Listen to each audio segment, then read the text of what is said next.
fihi rijal yuhibbu an yatatahharu.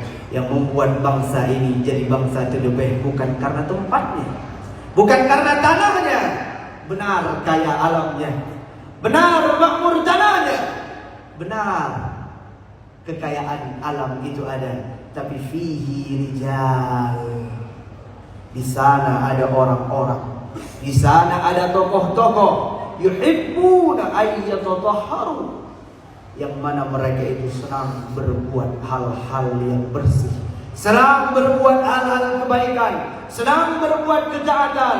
Maka jika ini tempat, meskipun semulia apapun, jika di dalamnya diisi oleh orang-orang jahat, maka tempat itu berubah menjadi jahat.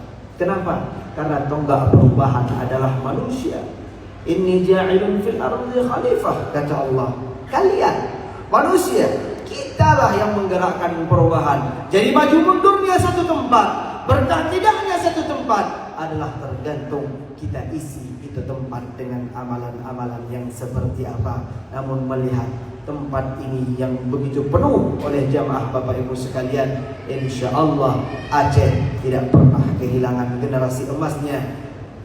Aceh tidak pernah kehilangan generasi yang peduli dan cinta terhadap agama. Amin ya rabbal alamin.